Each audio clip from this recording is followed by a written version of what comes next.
آج ہم آپ کو زیارت کروانے جا رہے ہیں غلام پیر میاں کے مزار پاک کی، جن کو بلرام شریف میں غلام پیر کے نام سے جانا جاتا ہے۔ اور آپ کا مزار پاک بلرام شریف کے محلہ کٹرا حیدرآباد کے چھوٹے دائرے کے صحن میں ہے۔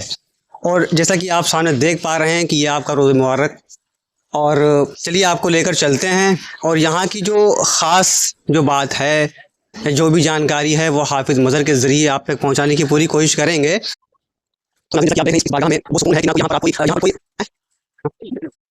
جیسا کہ ناظرین آپ دیکھ رہے ہیں نا کہ اس بارگاہ میں کتنا سکون ہے۔ کہتے ہیں نا کہ با ادب با نصیب، بے ادب بد نصیب۔ تو یہ وہ مبارک بارگاہ ہے جس کی آپ ہماری ویڈیو کے ذریعے زیارت کر پا رہے ہیں، اور یہاں کی جو ہسٹری ہے نا وہ مختصر الفاظوں میں آپ تک پہنچانے کی پوری کوشش کریں گے۔ السلام علیکم۔ وعلیکم السلام۔ ناظرین کو یہ بتائیں کہ حضرت شاہ غلام پیر کون تھے؟ حضرت شاہ غلام پیر قدس سرہ ایک جلیل القدر ولی کامل، صاحب کرامت بزرگ اور سلسلے روحانیت کے روشن ستارے تھے۔ آپ حضرت شاہ قدرت اللہ غوث الدہر رحمۃ اللہ علیہ کے مرید اور خلیفہ تھے، اور بلگرام شریف میں آپ کی ذات مرجع خاص و عام ہے۔ جی، آپ کا تعلق کس روحانی سلسلے سے تھا؟ آپ کا سلسلہ مصباحیہ سے تبرکن اجازت یافتہ تھے، اور اپنے پیر کامل حضرت شاہ قدرت اللہ غوث الدہر رحمۃ اللہ علیہ کے خاص خلفاء میں شمار ہوتے تھے۔ جی، آپ کا نام غلام پیر کیوں پڑا؟ نقل ہے کہ حافظ میاں کی پیدائش کے بعد مخدوم مصباح العاشقین نے خواب میں حضرت شاہ یاسین قلندر بلگرامی رحمۃ اللہ علیہ سے فرمایا کہ اگر تمہارے یہاں بیٹا پیدا ہو تو ہمیں دے دینا۔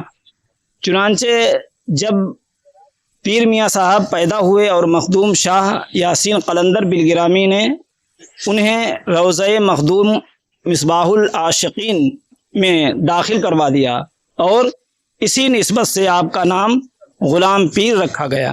جی حافظ جی، ایک سوال آپ سے اور ہے، حضرت شاہ غلام پیر میاں کے صاحبزادے کون تھے؟ آپ کے دو صاحبزادے تھے، نمبر 1 باولے میاں، اور دوسرے شاہ غلام نصیر الدین المعروف سعدی میاں صاحب۔ جی، دونوں حضرات درویش کامل اور صاحب حال بزرگ تھے۔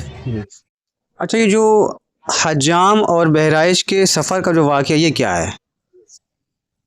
حضرت کا واقعہ یہ ہے کہ ایک روز حضرت شاہ غلام پیر رحمۃ اللہ علیہ اپنے دائرہ میں تشریف فرما تھے کہ ایک حجام جو مولانا سیدنا میر عبد الجلیل واسطی بلگرامی رحمۃ اللہ علیہ کی سرائے میں رہتا تھا، اور بہرائچ جانے کے لیے وہاں سے گزرا۔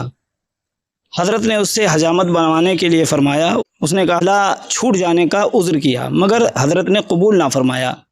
حجامت کے بعد حضرت نے ایک ٹھیکری پر کچھ لکھ کر اسے دے دیا، اور فرمایا کہ بہرائچ کی سرحد پر اگر کوئی سبز پوش نیزہ بردار ہاتھ میں لیے ملے تو یہ ٹھیکری اسے دے دینا اور میرا سلام کہنا۔ اچھا، جو آپ کا سفر تھا، اس سفر میں کیا کرامت ظاہر ہوئی؟ حضرت کی دعا کی برکت سے 8 دن کا سفر ایک ہی دن میں طے ہو گیا۔ راستے میں ایک سبز پوش سوار ملا، حجام نے ٹھیکری اس کے حوالے کی۔ سوار نے فرمایا کہ شاہ غلام پیر کو میرا سلام کہنا، اور کہنا کہ تمہارا لکھا سب سچ ہے، مگر میں مخلوق کو نہ بلا سکتا ہوں نہ روک سکتا ہوں، میں تو شب و روز مسافروں کی حفاظت پر مامور ہوں۔ اچھا حافظ جی، وہ سوار کون تھے؟ جب حجام بہرائچ سے واپس آ کر تمام ماجرا حضرت کو سنایا تو آپ نے فرمایا کہ وہ سبز پوش سوار سید سالار مسعود غازی رحمۃ اللہ علیہ تھے، مگر یہ راز کسی پر ظاہر نہ کرنا۔ بعد میں حجام سے یہ راز ظاہر ہو گیا، جسے افشائے راز کہا گیا۔ یہ جو شاہی باورچی کا واقعہ ہے، یہ کیا ہے؟ دہلی میں رہنے والا ایک شاہی باورچی حضرت کا مرید تھا، اس نے آپ کے لیے انواع و اقسام کا کھانا پکایا اور بلگرام روانہ ہوا۔ اسی روز نوری میاں صاحب رحمۃ اللہ علیہ حضرت کے پاس موجود تھے۔ حضرت نے فرمایا ابھی ٹھہرو، کھانا لیتے جانا۔ چنانچہ اسی وقت وہ باورچی خانہ سر پر رکھے ہوئے حاضر ہو گیا۔ یہ بھی حضرت کی کشف و کرامت کا مظہر تھا۔ جی، حضرت شاہ غلام پیر میاں کا جو مسجد نبوی والا جو واقعہ ہے وہ کیا حافظ جی؟ ایک مرتبہ حضرت مسجد نبوی شریف میں وضو فرما رہے تھے کہ اسی درمیان عملیات کا ذکر ہوا۔ کسی نے کہا کہ ایک درویش سورہ مزمل کا بہت بڑا عامل ہے اور اس کا کوئی مقابل نہیں۔ جی، حضرت خاموش رہے اور وضو کے پانی پر سورہ مزمل پڑھ کر آپ نے سبز گھاس پر چھینٹا مارا اور وہ گھاس فوراً جلنے لگی، ماشاء اللہ۔